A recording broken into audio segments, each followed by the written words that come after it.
ஓம் சாந்தி.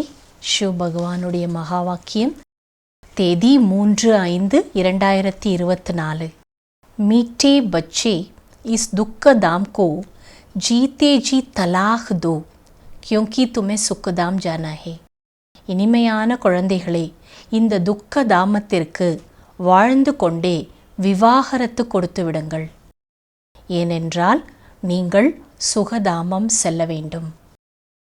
கேள்வி, बाप बच्चों को कौन सी एक छोटी सी मेहनत देते हैं? பாபா குழந்தைங்களுக்கு எந்த ஒரு சின்ன உழைப்பு கொடுக்கறாரு?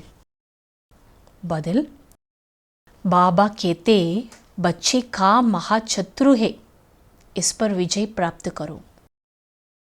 பாபா சொல்றாங்க, குழந்தைங்களே, காமம்தான் மிகப்பெரிய எதிரி, இதன் மீது வெற்றி அடையுங்கள். यही तुम्हें थोड़ी सी मेहनत देता हूँ, இந்த ஒரு சின்ன உழைப்பு தான் உங்களுக்கு கொடுக்குறேன். तुम्हें संपूर्ण पावन बनना है, நீங்கள் संपूर्ण पावनமாகணும். पतित से पावन अर्थात पारस बनना है, பதீதத்திலிருந்து பாவனமாக, அதாவது பாரஸாக நீங்கள் ஆகணும். पारस बनने वाले पत्थर नहीं बन सकते, தங்கமாகிறவங்க ஒருபோதும் கல்லாகவே முடியாது. तुम बच्चे अभी गुलगुल बनो तो बाप तुम्हें नैनों पर बिठाकर साथ ले जाएंगे. இப்போ நீங்கள் குழந்தைங்க மலர்கள் போல ஆயிடுங்க. அப்போ பாபா உங்களை கண்ணில் வச்சு தன் கூடவே கூட்டிகிட்டு போவார். எப்படி பூ கொடுத்தா கண்ணில் ஒத்திப்பாங்க, அதுபோல் பாபா என்ன சொல்கிறாரு, நீங்கள் மலர் ஆயிட்டீங்கன்னா உங்களை கண்ணில் வச்சு கூட்டிகிட்டு போகிறேன். ஓம் சாந்தி. रूहानी बाप ரோஹானி பச்சோங்கோ சம்ஜாத்தே ஹே. ஆன்மீக தந்தை ஆன்மீக குழந்தைங்களுக்கு புரிய வைக்கிறார். ये तो बच्चे ज़रूर समझते हैं हम ब्राह्मण ही है जो देवता बनेंगे. நாம் பிராமணர்கள் தான் தேவதையாகவோன்றதை குழந்தைங்க புரிஞ்சிட்டீங்க. ये पक्का निश्चय है ना, இதில் பக்கா நம்பிக்கை இருக்கு இல்லையா? टीचर जिसको पढ़ाते हैं ज़रूर आप समान बना देते. டீச்சர் யாருக்கு படிப்பு சொல்லி கொடுக்குறாங்களோ அவங்கள என்ன பண்ணுவாங்க, கண்டிப்பாக தனக்கு சமம் உருவாக்குவாங்க. ஏதோ நிக்ஷைக்கு பாத்தே, இங்கே நம்பிக்கைக்கான விஷயம் இது. नरकवासी से स्वर्गवासी बनने में बड़ी मेहनत लगती है क्योंकि माया का प्रभाव है. பாபா சொல்கிறாங்க, நரகவாசியிலிருந்து சொர்க்கவாசி ஆகிறதுக்கு அதிக உழைப்பு தேவைப்படுது. ஏன்னா மாயாவுடைய பிரபாவம் இன்னைக்கு அதிகமாக இருக்குது. कितने बड़े बड़े मकान 50 मंजिल 100 मंजिल के बनाते. எவ்வளோ பெரிய பெரிய வீடு கட்டுறாங்க, 50 மாடிகள் வைக்கிறாங்களாம், 100 மாடி வச்சு வீடு கட்டுறாங்க. சொர்க்கமே கோய் இத்தனி மஞ்சள் நெய் ஓத்தி, சொர்க்கத்தில் இவ்வளோ அடுக்கு மாடிகள்லாம் இருக்காது. ஆஜ்கல் யாயி பனாத்தே ரேத்தே, இன்றைய உலகத்தில் தான் இதெல்லாம் கட்டுறாங்க. வஹா மஞ்சில் ஆதி பனானே கி தர்காரி நெய், டேர் கே டேர் ஜமீன் படி ரேத்திய. அங்கே மாடிகள் அடுக்கு மாடியெல்லாம் கட்டணும்னு அவசியமே கிடையாது, ஏன்னா ஏராளமான நிலப்பரப்பு இருக்கும். யஹாத்தோ ஜமீன் ஹே நீ, ஆனால் இன்னைக்கு உலகத்தில் என்ன இல்லை, நிலம் கிடைக்கல. இஸ்லே ஜமீன் கா தாம் கித்தனா படுகையா, ஆகையால் நிலத்தோட ரேட்டு கூட பாருங்கள் எவ்வளோ அதிகமாயிடுச்சு. வஹாத்தோ ஜமீன் கா பாவ் லக்தாயி நீ, ஆனால் அங்கே நிலத்துக்கு அப்படின்னு சொல்லிட்டு இவ்வளோக்கு இவ்வளவு அப்படின்ற அளவு பணம் அந்த மாதிரி எதுவும் இருக்காது. நான் முனிசிபல் டேக்ஸ் ஆதி லக்தாய், முனிசிபாலிட்டியிலேருந்து அங்கே வரியும் போட மாட்டாங்க. ஜிஸ்கோ ஜித்னி ஜமீன் சையே லே சக்தாய், யாருக்கு எவ்வளோ நிலம் வேணுமோ அவங்களே எடுத்துக்கலாம், அதுக்காக விலையோ வரியோ கொடுக்க வேண்டியது இல்லை. மனுஷ 100 मंजिल आदि जो बनाते हैं उसमें भी पैसे आदि तो लगते हैं ना. இன்னைக்கு 100 மாடி வச்சு கட்டுறாங்க, அடுக்கு மாடி கட்டுறாங்க, அப்போ அதுலேயே அவங்க பணத்தை பயன்படுத்துகிறாங்க தானே. வஹா पैसे आदि लगते ही नहीं. ஆனால் அப்படி அங்கே, அதாவது சத்யுகத்தில் மாளிகை கட்டணும்னா பணத்தை பயன்படுத்தணுன்றது கூட கிடையாது. அதாக தன் ரேத்தாய், அளவற்ற செல்வம் இருக்கும், पैसे का कदर नहीं. ஆகையால் பணத்துக்கு அங்கே மதிப்பே இருக்காது. டேர் पैसे होंगे तो क्या करेंगे, நிறைய பைசா இருந்தால் என்ன பண்ணுறது அப்புறம். सोने हीरे मोतियों के महल आदि बना देते. தங்கம் வைரம் முத்துக்களால் மாளிகை கட்டிடுவாங்க. अभी तुम बच्चों को कितनी समझ मिली है, இப்போ குழந்தைங்களுக்கு எவ்வளோ புரிதல் கிடைச்சிருக்குது. சமஜ் और बेसमझ की ही बात है. அறிவு மற்றும் அறிவில்லாத நிலை, அதற்கான விஷயம்தான் இது.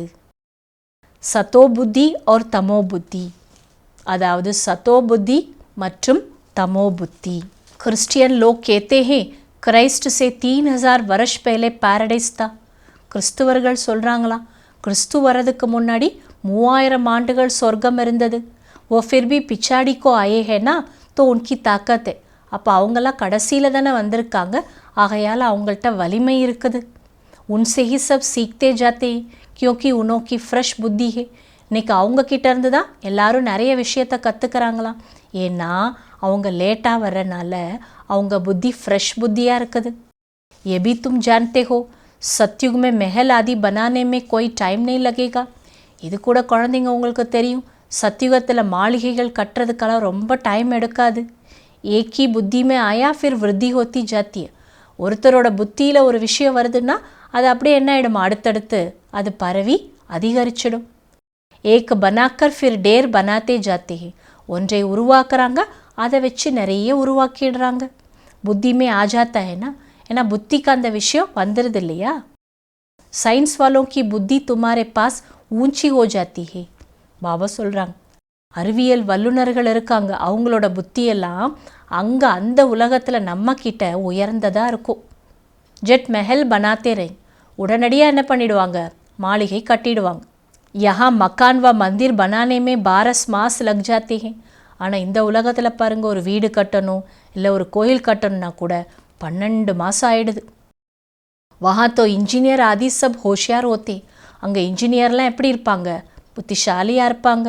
வாஹி கோல்டன் ஏஜ், ஏன்னா அந்த உலகமே எப்படிப்பட்ட உலகம், தங்கமான உலகம்.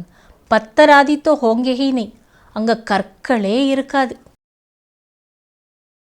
பாபா அப்னா அனுபவ भी सुनाते हैं. ब्रह्मा बाबा तन्नोட अनुभवத்தை சொல்கிறார். भोजन पर बैठता हूँ, अच्छा हम बाबा को याद कर खाते. நான் உணவு சாப்பிட உட்கார்றேன், பாபாவை நினச்சிட்டே இன்னைக்கு சாப்பிட்ணுன்னு நினைக்கிறேன். फिर झट भूल जाता, ஆனால் டக்குன்னு மறந்தும் போயிடுறேன். क्योंकि गाया जाता है जिनके मते मामला. ஏன்னா என்ன சொல்லப்பட்டிருக்கு, யார் தலையில் ரொம்ப பொறுப்பு இருக்கோ அவங்களுக்கு மறந்துடும். कितना ख्याल करना पड़ता है, फलाने की आत्मा बहुत सर्विस करती है, उनको याद करना है. பாபா எவ்வளோ யோசிக்க வேண்டியிருக்கு, இன்னாரோட ஆத்மா எவ்வளோ நல்லா சேவா பண்ணுறாங்க, அப்போ அவங்கள நான் நினைக்கணும். இப்படி சிந்தனையெல்லாம் பாபாவுடைய மைண்டில் இருக்குது. சர்வீஸபிள் பச்சோக்கோ போத் பியார் கர்த்தே ஹே. சேவாதாரி குழந்தைங்க மேலே பாபா ரொம்ப அன்பு செலுத்துகிறாரு. பாப் கேத்தே ஹே மீட்டே மீட்டே பச்சோ தேஹி அபிமானி பனோ. பாபா சொல்கிறார், இனிமையிலும் இனிமையான குழந்தைங்களே ஆத்மா அபிமானி ஆயிடுங்க. யாதத் பக்கி டால்னி படே, இந்த பழக்கத்தை ரொம்ப ஸ்ட்ராங்காக உருவாக்குங்க. अच्छा நல்லது. धारणेக்கான सारम, बाप के ऑर्डिनेंस को फॉलो करने के लिए हम आत्मा बाई बाई है, भ्रुकुटी के बीच में हमारा निवास है. हम बेहद बाप के बच्चे हैं, हमारा ये ईश्वरीय परिवार है. इस स्मृति में रहना है. பாபாவுடைய அறிவிப்புகளை கடைப்பிடிப்பதற்காக நாம் ஆத்மாக்கள், சகோதரர்கள், புருவ மத்தியில் நம்முடைய இருப்பிடம். நாம் எல்லையற்ற தந்தையின் குழந்தைகள், இது நம்முடைய ஈஸ்வரிய குடும்பம். இந்த நினைவிலேயே இருக்க வேண்டும். தேஹி அபிமானி பன்னைக்கு ஆதத் டால்னி ஹே, ஆத்மா அபிமானியாக ஆகுவதற்கான பழக்கத்தை உருவாக்க வேண்டும். ரெண்டாவது பாயிண்ட், धर्मराज की सजाओं से छूटने के लिए अपना सब हिसाब किताब चुक्त करने है. தர்மராஜரின் தண்டனையிலிருந்து தப்பிப்பதற்கு தன்னுடைய அனைத்து கணக்கு வழக்கையும் முடிக்க வேண்டும். माया को वश करने का जो मंत्र मिला है उसको याद रखते सतो प्रदान बनना है. மாயாவை வசப்படுத்துவதற்காக என்ன மந்திரம் கிடைத்திருக்கிறதோ அதை நினைவில் வைத்து சதோ பிரதானம் ஆகுங்கள். वरदान, बिंदी रूप में स्थित रह, औरों को भी ड्रामा के बिंदी की स्मृति दिलाने वाले विघ्न विनाशक भव. பிந்தி ரூபத்தில் நிலைத்திருந்து பிறருக்கும் டிராமா என்ற புள்ளியின் நினைவை ஏற்படுத்தக்கூடிய विघ्न विनाशक भव। जो बच्चे किसी भी बात में क्वेश्चन मार्क नहीं करते, सदा बिंदी रूप में स्थित रह हर कार्य में औरों को भी ड्रामा की बिंदी स्मृति में दिलाते हैं, उन्हें ही विघ्न विनाशक कहा जाता है। எந்த குழந்தைங்க எந்த விஷயத்திலையும் கேள்விக்குறி கொண்டு வரதே இல்லை, சதா புள்ளி ரூப ஸ்திதியில் நிலைத்திருந்து ஒவ்வொரு செயல்லையும் பிறருக்கும் ட்ராமா என்ற புள்ளியினுடைய நினைவை ஏற்படுத்துகிறாங்களோ அவங்க தான் விக்ன விநாசகர்கள்னு சொல்லப்படுது। वो औरों को भी समर्थ बनाकर सफलता की मंजिल के समीप ले आते हैं। அவங்க பிறரையும் சக்திசாலியாக்கி வெற்றி என்ற லட்சியத்தோட அருகாமைக்கு அழைச்சிட்டு போகிறாங்க। वो हद की सफलता की प्राप्ति को देख खुश नहीं होते, लेकिन बेहद के सफलता मूर्त होते। அவங்க எல்லைக்குட்பட்ட வெற்றியோட பிராப்தியை பார்த்து மகிழ்ச்சி அடைகிறது கிடையாது, ஆனால் எல்லையற்ற வெற்றி மூர்த்தியாகவே ஆயிடுவாங்க। சதா ஏக்ரஸ் ஏக் சிரேஷ்ட ஸ்திதி மே ஸ்தித் रहते हैं। சதா அவங்க நிலையாக ஒரே ஒரு சிரேஷ்ட ஸ்திதியில் நிலச்சிருப்பாங்க। वो अपनी सफलता की स्वस्थिति से असफलता को भी परिवर्तन कर देते हैं। அவர்கள் தன்னுடைய வெற்றியின் சுயஸ்திதி மூலமாக தோல்வியை கூட மாற்றி அமைத்து விடுவார்கள்। ஸ்லோகன் दुआएं लो दुआएं दो तो बहुत जल्दी माया जीत बन जाएंगे। ஆசீர்வாதம் எடுத்துக்கொள்ளுங்கள், ஆசீர்வாதம் கொடுங்கள், அப்போது வெகு விரைவாக மாயா ஜீத் ஆகிவிடலாம்। அச்சா, ஓம் சாந்தி।